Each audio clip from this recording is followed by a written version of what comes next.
Hello friends, आपके साथ share कर रही हूँ बहुत ही इम्पोर्टेंट वीडियो। दोस्तों, आज की वीडियो में हम बात करेंगे सेक्शन 24 की एग्जम्पशन की। पहले बात करेंगे सेक्शन 24 कहता है कि भले ही आपका टर्नओवर थ्रेशोल्ड लिमिट से कम हो, आपको जीएसटी में रजिस्ट्रेशन लेना अनिवार्य है अगर आप इंटर स्टेट सप्लाई करते हैं। आज की वीडियो में हम बात करेंगे कि भले ही आप इंटर स्टेट सप्लाई कर रहे हैं, फिर भी कुछ केसेस में आपको एग्जम्पशन दी गई है जीएसटी रजिस्ट्रेशन की। तो चलिए करते हैं वीडियो को स्टार्ट और कौन से केसेस में है ये एग्जम्पशन। उससे पहले अगर आपने चैनल को सब्सक्राइब नहीं किया है तो सब्सक्राइब ज़रूर कर लीजिए ताकि सभी इम्पोर्टेंट अपडेट्स आपको मिलते रहें। Compulsory GST registration required if a person make interstate taxable supply।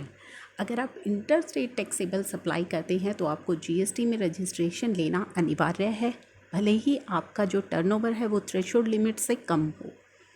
But government has granted some exemption from such compulsory registration. लेकिन गवर्नमेंट ने कुछ एग्जम्पशन दी है, तो 3 केसेस वो मैं आपके साथ डिस्कस करने वाली हूँ जहाँ पे आपको एग्जम्पशन दी गई है कि भले ही आपकी इंटरस्टेट सप्लाई हो, आपको जीएसटी में रजिस्ट्रेशन कराने की आवश्यकता नहीं है।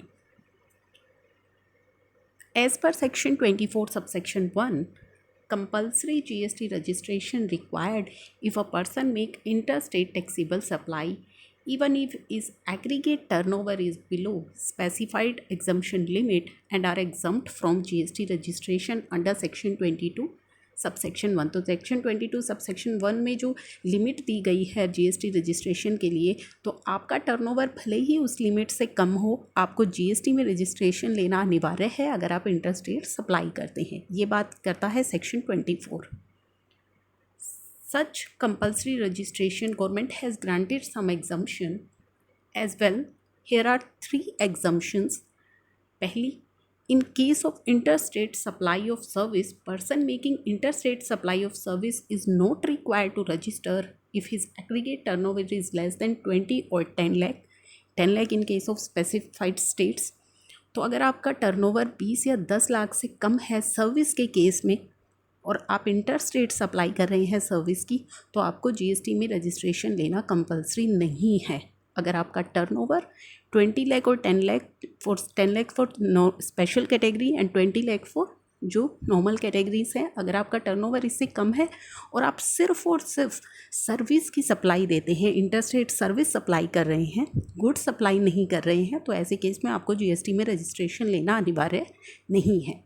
अब बात करते हैं सेकेंड केस की। Person engaged in supply of handcrafts goods making interstate supply are exempt from। अगर आप हैंडक्राफ्ट गुड की सप्लाई करते हैं तो भी आपके लिए जीएसटी में रजिस्ट्रेशन लेना अनिवार्य नहीं है अगर आपका टर्नओवर बिलो थ्रेशोल्ड लिमिट है। तो भले ही आप इंटरस्टेट सप्लाई कर रहे हो, लेकिन आपका टर्नओवर अगर बिलो थ्रेशोल्ड लिमिट है और आप हैंडक्राफ्ट गुड्स की सप्लाई कर रहे हैं तो आपको रजिस्ट्रेशन लेने की आवश्यकता नहीं है। नेक्स्ट बात करते हैं, person engaged in job work service making interstate supply are exempt from registration. अगर आप जॉब वर्क सप्लायर हैं, if the aggregate value of supply is less than specified exemption limit. अगर आप जॉब वर्क की service supply करते हैं interstate, लेकिन आपका जो टर्नओवर है वो बिलो है थ्रेशोल्ड लिमिट के, तो आपको जीएसटी में रजिस्ट्रेशन लेने की रिक्वायरमेंट नहीं है। तो यहाँ पे 3 हमने वो केसेस किए कि भले ही आप इंटरस्टेट सप्लाई कर रहे हो, आपको जीएसटी में तभी रजिस्ट्रेशन लेना होगा जब आपका टर्नओवर अबव थ्रेशोल्ड लिमिट होगा। तो ये थे काफ़ी इंपॉर्टेंट केस जो मैंने आपके साथ किए हैं डिस्कस। आई होप ये आपके लिए हो relevant. Thank you for watching.